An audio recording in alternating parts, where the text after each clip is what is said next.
ये उम्मीद करता हूँ कि ये लोग होमगार्ड की इस मुहिम को आगे बढ़ाएंगे, अपने अपने क्षेत्रों में जा कर के लोगों को बताएंगे कि एकता में बल है और ये सब लोग एक साथ होकर के एक मंच पे इस होमगार्ड की लड़ाई को आगे बढ़ाएंगे।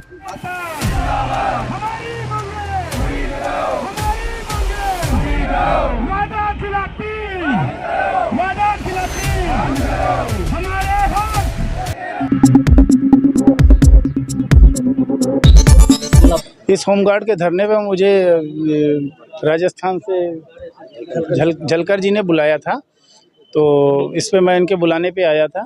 मैंने देखा पूरे देश से इस होमगार्ड की मुहिम में पूरे देश से लोग आए हुए हैं और उन्हें देखकर बहुत अच्छा लगा, क्योंकि वो सभी लोग जो है देश के कोने कोने से आए हैं। कुछ असम से लोग आए हैं और कुछ बिहार से आए हैं, कुछ यूपी से आए हैं, कुछ कश्मीर से भी आए हैं।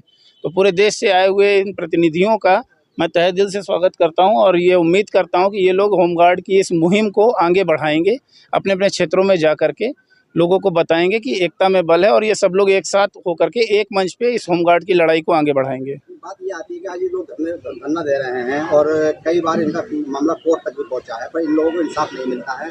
हर बार ये जनता मंच पर तो कोर्ट में गुहार लगाते हैं, तो आपकी उसमें क्या तैयारी है या आपकी ओर से इनको क्या सहयोग मिल सकता है? हमारी ओर से इनको पूरा सहयोग मिलेगा। ये अपनी सारी समस्याओं को लिख करके मुझे दें, जो प्रोविज़न है उसके, जो कानून में जो भी चीज़ें हैं, प्रावधान हैं, वो सारे मैं देखूंगा और उसके बाद इनकी जो भी मदद हो पाएगी वो मैं करूंगा कानूनी रूप से।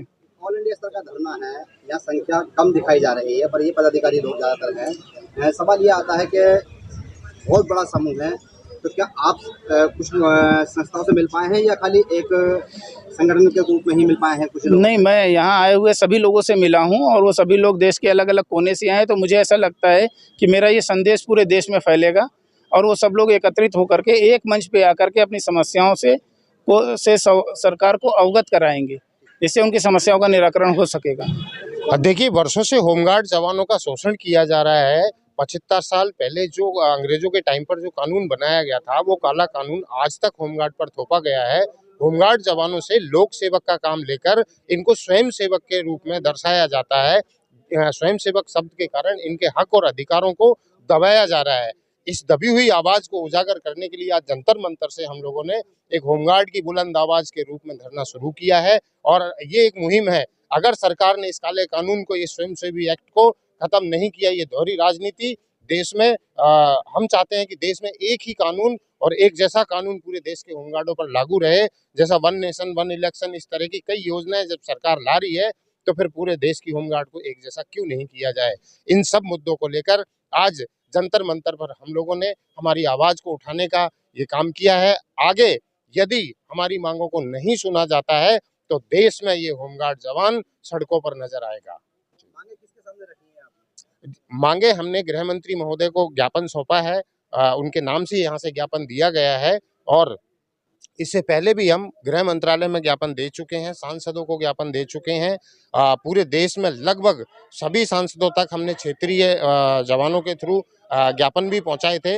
इस पे जब संसद में कोई आवाज नहीं उठी, सांसद भी हमारी आवाज को आगे तक नहीं ले जाना चाह रहे, तो इस कारण से हो सकता है मोदी जी का दबदबा है, डरते हो सकता है उनके सामने नहीं बोल सकते हो, लेकिन हम एक जवान है, आम जनता के रूप में जाने जाते हैं, वोट हम भी देते हैं, बोलना हमारा अधिकार है। इसलिए आज एकत्रित होकर हमने जंतर मंतर से हमारी आवाज को बुलंद किया है। पीछे लगातार बिहार के अंदर प्रोटेस्ट हुआ और उसका कोई नतीजा नहीं निकला, तो आप लोगों को प्रोटेस्ट करने का नतीजा कुछ निकलता क्यों नहीं है? देखिए, सरकार हम लोगों को अभी तक कमजोर समझी हुई है।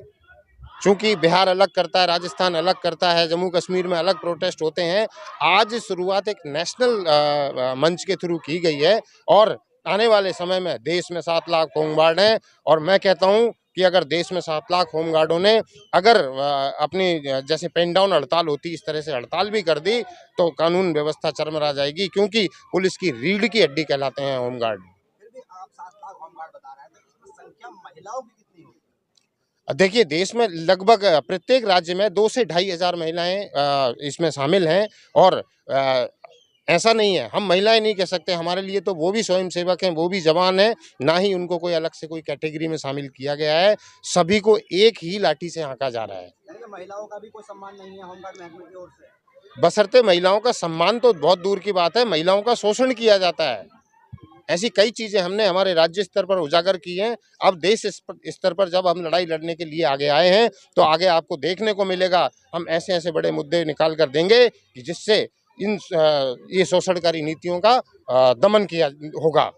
जगन जी, फिर भी आखिरी सवाल ये है कि इस शोषण का असल जिम्मेदार है कौन? महकमा जिम्मेदार है या सरकार जिम्मेदार है? देखिए, अगर एक कर्मचारी लापरवाही करता है तो उसका मैनेजर जिम्मेदार होता है, अगर मैनेजर लापरवाही करता है तो मालिक जिम्मेदार होता है, और अगर मालिक भी लापरवाही करे तो जिम्मेदार कौन होगा? तो देखो, विधाता ने ये फोर्स नहीं बनाई है, बनाने वाले जिम्मेदारों ने ही बनाई है, और ये जिम्मेदार नीचे से लेकर ऊपर तक सभी जिम्मेदार हैं, क्योंकि ये सरकार के नुमाइंदे हैं। और सबसे पहले देखा जाए तो अगर शोषण और भ्रष्टाचार है तो सरकार को ही अंकुश लगाना पड़ेगा। तो सीधे तौर पे अगर कहा जाए तो इन सब चीज़ों की जिम्मेदार सरकार ही होगी।